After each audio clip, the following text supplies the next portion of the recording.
الله الرحمن الرحيم في الدنيا والآخرة ويسألونك عن اليتامى قل إصلاح لكم خير وإن تخالطوهم فإخوانكم والله يعلم المفسد من المصلح ولو شاء الله لأعنتكم إن الله عزيز حكيم صدق الله وصدق رسوله النبي الكريم۔ سورہ بقرہ کی آیت نمبر 220 کی تلاوت آپ نے سماعت کی۔ ترجمہ سماعت فرمائیں۔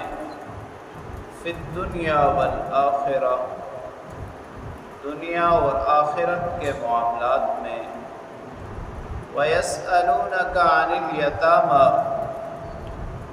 اے محبوب صلی اللہ علیہ وسلم وہ آپ سے یتیموں کے بارے میں سوال کرتے ہیں۔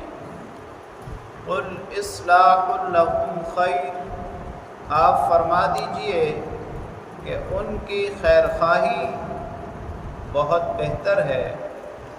وَإِن تُخَالِطُوهُمْ فَإِخْوَانُكُمْ، اور اگر تم ان کو اپنے ساتھ ملا لو تو وہ تمہارے بھائی ہیں۔ وَاللَّهُ يَعْلَمُ الْمُفْسِدَ مِنَ الْمُصْلِحِ، اللہ تعالی فساد کرنے والے کو بھی جانتے ہیں اور اصلاح کرنے والے کو بھی جانتے ہیں۔ وَلَوْ شَاءَ اللَّهُ لَأَعْنَتَكُمْ، اور اگر اللہ چاہتے تو تمہیں مشقت میں ڈال دیتے۔ ان اللہ عزیز حکیم، بے شک اللہ تعالی غالب حکمت والے ہیں۔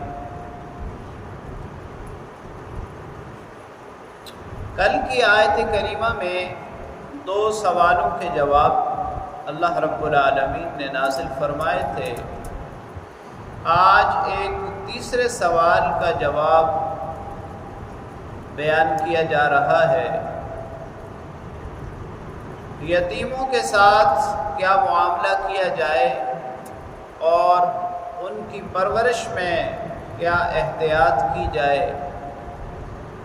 جب یہ آیت کریمہ نازل ہوئی، ان الذین یأکلون اموال الیتامی ظلما انما یأکلون فی بطونہم نارا، کہ جو لوگ یتیموں کا مال ظلماً کھا جاتے ہیں وہ اپنے پیٹوں میں آگ بھرتے ہیں۔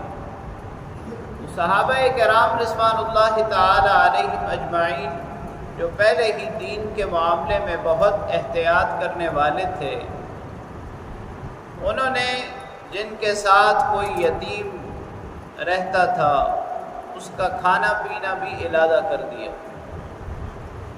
اب یہ ایک بہت مشقت والا کام تھا، ایک تو علادہ سے کھانے کو پکانا اور اس کو مینج کرنا، اور دوسری بات اس میں نقصان کا بھی اندیشہ تھا۔ اب بہت ساری چیزیں ایسی ہیں کہ جو خراب ہو جاتی ہیں، اور اگر یتیم کے مال کو اس کے کھانے پکانے کو بالکل ہی علادہ کر دیا جائے تو ایک شخص کتنا ہی کھا لے گا۔ اللہ رب العالمین نے پھر آسانی کے لیے یہ نازل فرمایا کہ اصلاح لہم خیر، اصل چیز ان کی خیر خواہی ہے۔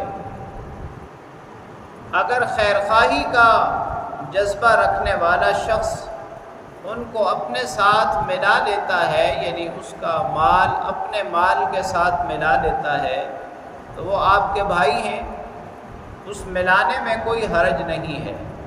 اس لیے کہ جو فساد کرنے والا ہے اور جو اصلاح کرنے والا ہے، دونوں کا کردار، دونوں کا عمل بالکل واضح طور پر علادہ نظر آتا ہے۔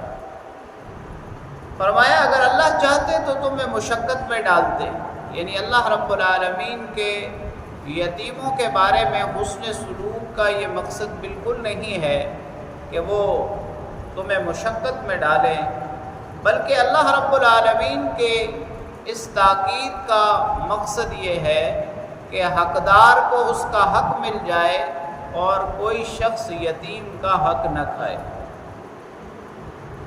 نبی کریم صلی اللہ علیہ وسلم نے بھی یہی بات سمجھائی کہ جو شخص یتیم کے ساتھ حسن سلوک کا معاملہ کرتا ہے وہ روز قیامت میرے ساتھ اس طرح ہوگا، یعنی شہادت کی انگلی اور درمیانی انگلی میں تھوڑا سا فاصلہ کر کے آپ صلی اللہ علیہ وسلم نے یہ بات سمجھائی۔